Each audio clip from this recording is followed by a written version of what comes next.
देखते हैं यूहन्ना अध्याय 8 का पहली आयत। परंतु यीशु जैतून की पहाड़ पर गया, परंतु यीशु जैतून की पहाड़ पर गया, भोर को फिर मंदिर में आया। सब लोग उसके पास आए और वो बैठकर उन्हें उपदेश देने लगा। आप जानते ही होंगे कि वह धरती की बात नहीं बताते थे, वह आश्चर्य की जो दुनिया नहीं जानती थी वही बात प्रभु बताते थे। जो आपके सामने रोज हो रहा है तो देख ही रहे हो, उससे हम लोग क्यों चर्चा करें रोज? वो आपके घर भी हो रहा है, उनके घर भी हो रहा है, उनके घर भी हो रहा है, उनके गांव में भी हो रहा है। सब जगह पापी हैं, सब जगह अच्छे लोग हैं, सबके सब जगह पर कहीं न कहीं दुराचारी हैं, व्यभिचारी हैं, कुकर्मी हत्यारे हैं, हर जगह भरे पड़े हैं। इससे कोई बचने वाला नहीं है। प्रभु अपनी बात वहां की बता रहे हैं कि वहां न व्यभिचार है, न वहां पर पाप है, न वहां कुछ है। उस दुनिया की चर्चा कर रहे हैं। Hallelujah, hallelujah. अरे भाई, एक बच्चा रिश्तेदारी जाता है कहीं छोटा, तो जहां जाता है वहां की खूब चर्चा करता है, और आपके घर की उसे 10 दिन की क्या खबर, और जहां की खबर वो जानता है उतनी बात बताता रहता है। तो प्रभु जी तो आए हैं, जान ही रहे हैं संसार कैसा है, और वो संसार को तो ये लोग अपनी खुद उसमें भूमिका निभा ही रहे हैं, रात दिन उसमें सम्मिलित हैं ये लोग उन पापों में। हम उस बात को बताएंगे जहां की वो ज्योति बनकर के आए हैं, और जहां की वो सामर्थ बनकर के आए हैं, जहां का वो प्रकाश बनकर के आए हैं, जहां की बातें लोग जानते तक नहीं है, वहां की बातें वो बता रहे हैं। तब शास्त्री और फारसी एक स्त्री को लाए जो व्यभिचार में पकड़ी गई थी। Hallelujah, hallelujah. शास्त्री और फारसी ये लोग मंदिरों के पुजारी हुआ करते थे उस देश में, और इन लोगों को अधिकार था पूजा पाठ कर्म कांड करना। ये मनुष्य अपनी व्यवस्था बना करके और अपनी मार्केट अपनी बाजार सेक रहे थे। अब ये लोग अपनी व्यवस्था में उथल पुथल देख रहे थे, और एक व्यभिचारी को, एक स्त्री को पकड़कर यीशु के सामने लेते चले आए। हालेलुया। अब देखिए इन पाखंडियों का, और उसके बीच में खड़ा करके यीशु से कहा, हे गुरु, यह स्त्री व्यभिचार करके पकड़ी गई है, यह स्त्री व्यभिचार करते पकड़ी गई है। व्यवस्था में मूसा ने हमें आज्ञा दी है कि ऐसी स्त्रियों पर पथराव किया जाए, पत्थर मारा जाए, शरीर के जहां भी लगना है वहां लगेगा। सब लोग जितने खड़े होंगे उतने लोग उस पर पत्थर मारेंगे। अतः तू इस स्त्री के विषय में क्या कहता है? अब प्रभु की वो लोग परीक्षा ले रहे हैं कि देखिए ये क्या कहता है। पवित्र शास्त्र के अनुसार पुराने नियम में तो बहुत कुछ लिखा था, उसके अनुसार वे लोग बता रहे कि मूसा के समय में जो पाप करता था वो लोग पत्थरों से मार दिया जाता था।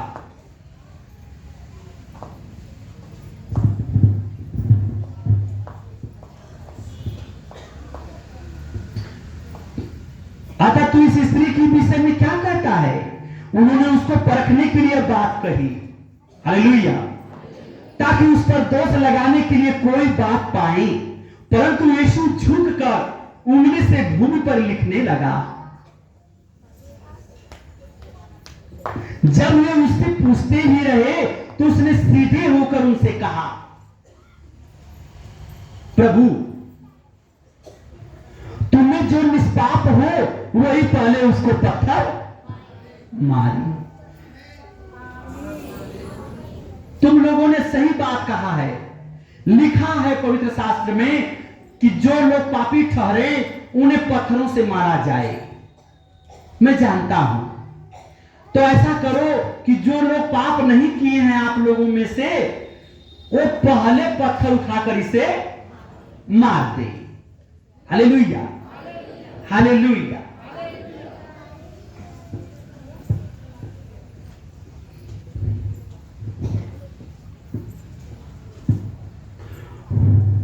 हालेलुया। परंतु वे यह सुनकर बड़ों से लेकर छोटों तक एक एक करके सीधे को उनसे कहा, तुमने से जो निष्पाप हो वही पहले उसको पत्थर मारे। और फिर झुककर भूमि पर उंगली से लिखने लगा। परंतु वे यह सुनकर बड़ों से लेकर छोटों तक एक एक करके ये बातें सोचने लगे और यीशु अकेला रह गया। ये सोचने भी लगे, वहां से चल दिए। यानी वो सोचते हुए वहां से चले गए कि मैं तो कोई ना कोई पाप किया हूं, चलो कोई दूसरा होगा वही मारेगा, कोई तीसरा होगा वही मारेगा। यानी उन प्रश्नों का उत्तर उनके पास नहीं रहा और खुद वो अपने आप में ढूंढने लगे कि कौन निष्पाप है, उसे पत्थर मारे। और देखा गया उस वक्त पर कि सबकी लाइन लग गई और सब धीरे धीरे मुड़ी नीचे किए और चल दिए। और उस समय यीशु केवल उस भीड़ में अकेले रह गए, उस भीड़ में अकेले रह गए। और स्त्री वहीं बीच में खड़ी रह गई। यीशु ने सीधे होकर उससे कहा, हे नारी, वे कहां गए, वे कहां गए? क्या किसी ने तुझ पर दंड की आज्ञा न दी? किसी ने तुझ पर पत्थर नहीं चलाया? उसने कहा, हे प्रभु, किसी ने नहीं। सब के सब यहां से चले गए। यीशु ने कहा, मैं भी तुझ पर दंड की आज्ञा नहीं देता, जा और फिर पाप न करना। पाप न करना यानी आज से तुम मुझे जान गई और मेरे वचन को जान गई हो। प्रभु वचन से ही तो मारा था। जब वचन सुनाया, तुम मनुष्य होकर दो आंख लेकर के और दो हाथ लेकर के और इतना बड़ा खोपड़ा लेकर के इतनी बुद्धि चला रहे हो, और जो पूरे संसार पर विराजमान है, उस जब वो अपनी शब्द का इस्तेमाल किया तो उस शब्दों में सबके सब फंस गए और वहां एक भी उनके पास कोई उत्तर नहीं था। शायद यीशु मसीह उस नारी को विश्वास दे रहे थे कि देख, सब चले गए, यहां जो दूसरों का पाप देख लेता है उसे पापी कह देता है, अपना कोई पाप नहीं देखता। और सब अपना अपना पाप ढूंढने लगे जब, तो कोई उसमें से सही नहीं निकला। देख नारी, तूने तो पाप किया है, अगर वो तुझे नहीं मारे तो मैं भी तुझे नहीं मारूंगा। हालांकि प्रभु जानते थे कि मैं पवित्र हूं, मैं इसे पत्थर चला सकता हूं। इस बात को काटने के लिए हटा रहे हैं कि सब के सब चले गए नारी, लेकिन मैं तुझ पर पत्थर, ये नहीं कह रहे कि मैं तुम्हें पत्थर चला सकता हूं, ये नहीं कहे, लेकिन उन्होंने सीधा अपने आप को वहां डायरेक्ट कहा कि मैं तुम्हें दंड नहीं देता। चाहते तो मारते, लेकिन तो परमेश्वर थे, वो तो परमेश्वर थे। वहीं से तो पाप को एक नई दिशा दे दिए, पाप को एक नई जगह दे दी उस स्त्री के चलते। ये शब्द को छोटा मत समझ लेना, क्योंकि जहां ये शब्द आया है और जहां ये व्यभिचारी स्त्री आई है, वहीं से प्रभु ने पापियों के लिए भी एक कोने में जगह दे दिया था कि जब ये व्यभिचारी स्त्री क्षमा की गई मेरे द्वारा और सब अपने पाप को ढूंढने लगे और कोई पवित्र नहीं निकला, तो कोई किसी को दंड नहीं देगा आज से, क्योंकि सब घर और सब लोग पापी हो। एक शब्द भी गलत ऐसा न हो कि जो आपके जीवन में न हुआ हो। इसलिए आप किसी को कहने का भी अधिकार नहीं है और उसे प्राण दंड देने का भी अधिकार नहीं है। यीशु ने कहा, ये मुझ पर छोड़ दो, ये मुझ पर छोड़ो। प्राण और जीवन देने का अधिकार सिर्फ परमेश्वर को और किसी को नहीं है।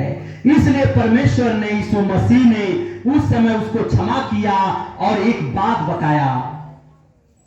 उन्होंने कहा कि तूने जो पाप किया अब तुम दोबारा पाप। जब हम मसीह को नहीं पाते हैं तब तक तो जो कुछ करना है कर लेते हो, लेकिन जब यीशु को हम ग्रहण कर लेते हैं, यीशु के नाम को ग्रहण करते हैं और जीवन पाने लगते हैं, तब से हमारा जीवन, यही हमारा सबसे पहला काम कि आज से हम कोई पाप नहीं करेंगे। इसीलिए प्रभु ने आने वाले लोगों के लिए संकेत दिया कि अगर तुमसे पाप हो गया तो कोई बात नहीं, जब तुम मेरी शरण में आ ही गए हो तो अब दोबारा पाप मत करना। यीशु जगत की ज्योति। Hallelujah, hallelujah. यीशु ने फिर लोगों से कहा, हम देखते हैं यूहन्ना अध्याय 8 का 12वीं आयत। यीशु ने फिर लोगों से कहा, जगत की ज्योति मैं हूं, जो मेरे पीछे बोलेगा वो अंधकार में न चलेगा। मेरे पीछे बोलेगा यानी मेरी आज्ञाओं को मानेगा और मेरे वचन को सुना करेगा, ध्यान से सुना करेगा और उस वचन पर चलेगा तो कभी अंधकार में नहीं रहेगा।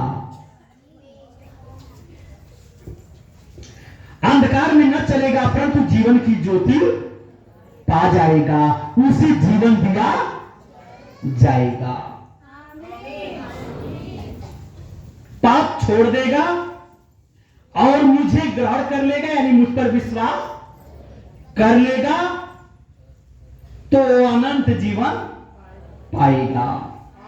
फारसियों ने उससे कहा, तू अपना गवाही आप देता है, तेरी गवाही ठीक नहीं। तू अपने आप ही अपने को बता रहा है, तेरे मुंह से तेरी बड़ाई ठीक नहीं लगती। हालांकि प्रभु ने कोई बड़ाई नहीं किया, उनके मुंह तो बहुत बड़े थे, बात ही छोटी पड़ती थी, लेकिन यहां मुंह बड़े छोटे होते हैं, बात बहुत बड़ी होती है। और परमेश्वर की जितना मुंह था बात बहुत छोटी रहती थी और बहुत सरल रहती थी। हालेलुया। मनुष्य अपनी तरह प्रभु को अपने जैसा समझ करके फिर कह रहा है कि तेरे मुंह से तेरी ही गवाही ठीक नहीं लगती। यीशु ने उनको उत्तर दिया, भले ही मैं अपनी गवाही आप देता हूं, फिर भी मेरी गवाही ठीक है, फिर भी मेरी गवाही ठीक है, इसमें संदेह नहीं है। अभी भी आप संदेह कर रहे हो, मेरे कहने पर, मेरे शब्दों पर तुम्हें संदेह है?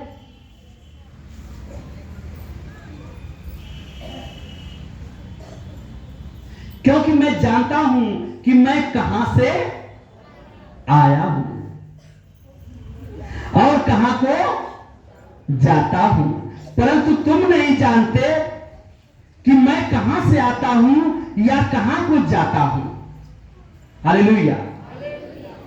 तुम शरीर के अनुसार न्याय करते हो, मैं किसी का न्याय नहीं करता। तुम शरीर के अनुसार न्याय करते हो और मैं किसी का न्याय नहीं करता। हम देखते हैं यूहन्ना 16वीं आयत में अध्याय 8 का, और यदि मैं न्याय करूं भी तो मेरा न्याय सच्चा है, क्योंकि मैं अकेला नहीं परंतु मैं हूं और पिता है।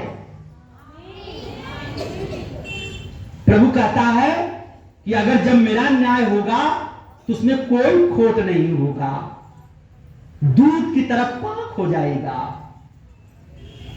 और बिल्कुल सच्चाई सामने खड़ी हो जाएगी। मैं सच्चा न्याय करने वाला न्याय करता हूं, मैं झूठ न्याय करता नहीं हूं। और जो मेरे साथ है वो मेरा भेजने वाला मेरे साथ पिता है। मेरी बात तुम न सुनो, लेकिन वो मेरी बात सुनता है जिसने मुझे भेजा है। तुम तुम्हारी सच्चाई को ये दुनिया वाले नहीं मानते। तुम अपना न्याय मांगने जाते हो कोर्ट से लेकर कचहरी तक, और सच्चाई पर चलते हो, एकदम खड़े रहते हो, लेकिन तुम्हारा कोई न्याय, बल, छल और धन तीनों तुम्हें दबाने की कोशिश करते हैं।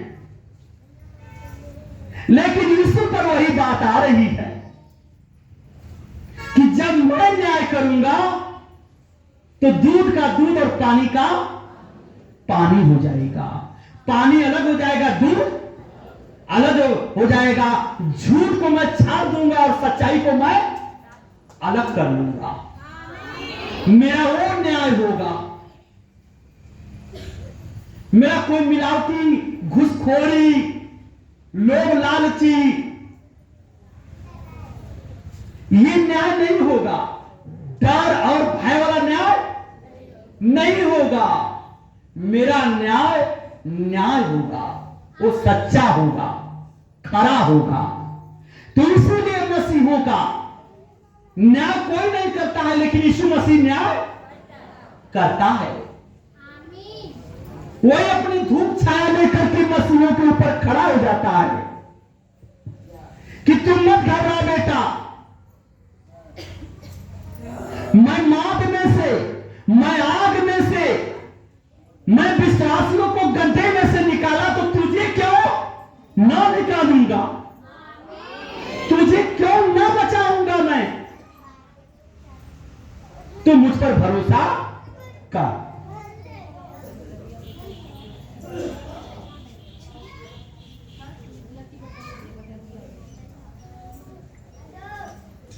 तुम्हारी व्यवस्था में भी लिखा है कि दो जनों की गवाही मिलकर ठीक होती है। एक तो मैं आप अपनी गवाही देता हूं और दूसरा पिता मेरी गवाही देता है जिसने मुझे भेजा है। 19वीं आयत में देखते हैं लोग, यूहन्ना अध्याय 8 का, उन्होंने उससे कहा तेरा पिता कहां है। लोग पूछ रहे हैं तेरा पिता कहां है। यीशु ने उत्तर दिया, न तुम मुझे जानते हो न मेरे पिता को, न तुम मुझे जानते हो और न मेरे पिता को। यदि मुझे जानते तो मेरे पिता को भी। इतने देर से मैं तेरे साथ हूं और तूने मुझे नहीं जाना कि मैं कौन हूं। तुम मेरी बातों से ही समझ गए होते। जो प्रभु उस समय बातें करता था, उन बातों से समझने वाला समझ लिया होता कि परमेश्वर बोल सकता है, ऐसी वाणी दूसरा कोई नहीं बोल सकता। और जो बाइबल के अंदर लिखी गई है, अगर वो कोई ग्रंथ लिख कर दिखाए तो फिर हम और आप दोनों झूठे ठहरेंगे। कोई ग्रंथ नहीं है कि जो बाइबल के शब्दों को लिख सकेगी। ये परमेश्वर की वाणियां हैं। ये किसी मनुष्य की ताकत नहीं है। जिसने इसमें जोड़ना चाहा वो भी दुनिया छोड़ दिया, और जिसने घटाना चाहा उसने भी दुनिया छोड़ दिया। यह साधारण पुस्तक नहीं है कि जो चाहे वो अपना अक्षर जोड़ देगा इसमें। ये परमेश्वर की वचन है। यही वचन आपका जीवन है।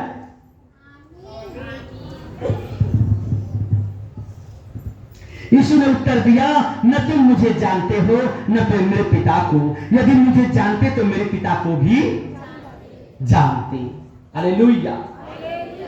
तुम मुझे जान जाते तो मेरे पिता को जान जाते। ये बातें उसने मंदिर में उपदेश देते हुए भंडार घर में कही, जहां खाना भोजन बनता था। वही बातें उन फारसी ब्राह्मणों और याचकों से कही, उन विद्वानों से जो अपने आप को तेज कह रहे थे, पाखंडी थे दुनिया वाले। और उनके सामने प्रभु ने ऐसी वाणी को कहा कि वह तब भी नहीं समझ पाए कि यही परमेश्वर है, कोई दूसरा नहीं है। और किसी ने उसे न पकड़ा क्योंकि उसका समय अब तक नहीं आया था, और कोई उसे पकड़ न सका, इसलिए कि अभी प्रभु का पकड़ने का समय नहीं आया था। Hallelujah, hallelujah. धन्यवाद प्रभु यीशु, धन्यवाद पवित्र आत्मा, धन्यवाद परम पिता परमेश्वर। सभी लोग खड़े हो जाइए।